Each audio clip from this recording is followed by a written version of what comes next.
Each one of us has a back. Your back supports you in all actions. It gives our body mobility and stability. It protects our spinal cord and acts as a shock absorber. Down the middle of the back is our spine. A normal spine has 3 curves: an inward curve in the neck, an outward curve in the upper back, and an inward curve in the lower back. Taking care of your back means maintaining these natural curves. Exercise reinforces them. Good posture and lifting techniques use these curves effectively.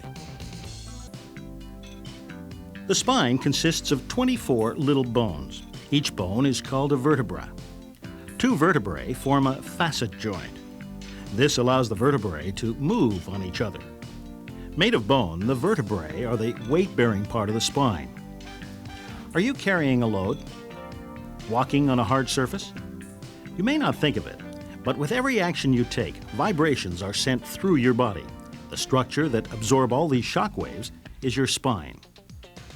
How is it done? Discs which separate the vertebrae act as cushions between the vertebrae. Each disc has an outer, tough elastic ring and a soft gel-like center. The fluid inside the disc is an excellent shock absorber. Different loads apply various stresses on the disc.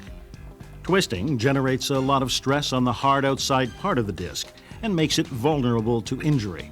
Tiny tears can develop in the outer wall of the disc. In time, the inner gel-like center can seep out. When this occurs, it creates a condition known as disc herniation, or a disc protrusion. The bulging disc may put pressure on a nerve root, causing pain and limiting movement. Pain may be felt in the back and down the leg, all the way down to our foot, following the path of the nerve. As we age, discs slowly lose their water content. They flatten and harden and lose their shock-absorbing abilities. This process is known as degenerative disc disease. This is not really a disease at all, but simply part of the aging process. However, you can accelerate this aging process of your discs if you neglect and abuse your back. The result? Low back pain and stiffness. Ligaments are tough elastic-like bands that connect bone to bone. Ligaments help support the spine. They control and limit the amount and direction the vertebrae can move, keeping the spine in good alignment. Ligaments run up the front and back of the spine, sandwiching it between them.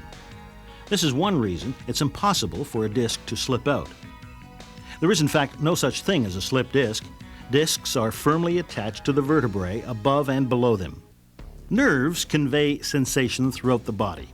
When we talk about taking care of your back, it's your nerves that tell you things are not quite right. Pain, back pain. Nerves transmit these signals. An extensive network of nerves branches out from the spinal cord through spaces in the vertebrae. When irritated, these nerve roots may cause pain or a burning pins and needles sensation.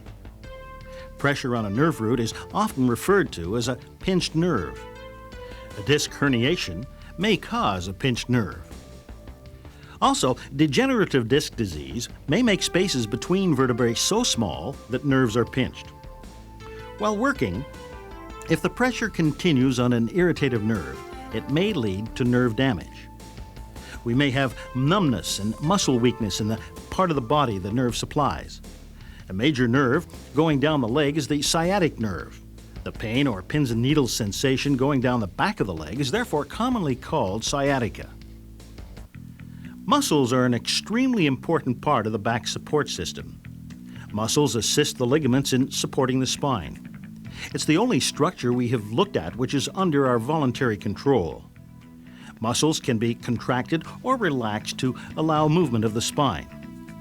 The most important muscles protecting the back are the back muscles, the stomach muscles, the front thigh muscles or quadriceps, and the back thigh muscles or hip extensors and hamstrings. Weakness or tightness in one muscle group will lead to an imbalance of the spine's normal alignment. When the stomach muscles are weak, for instance, instead of distributing the load evenly, the lower back gets most of the weight. It in turn becomes vulnerable to injury, as it is now overloaded beyond the capacity that it was designed to support.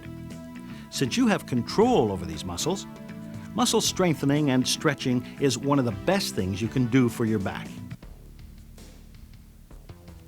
As you have seen, our back is a total support system: spine, vertebrae, discs, ligaments, nerves, and muscles. Together, they create the healthy back you rely on daily. In construction, a little care can go a long way. For heavy-duty performance, your back needs your help. Good posture and lifting techniques maintain the natural curves. Daily exercise for strong and flexible muscles. Get to know your back, treat it right, and it'll support you for a lifetime.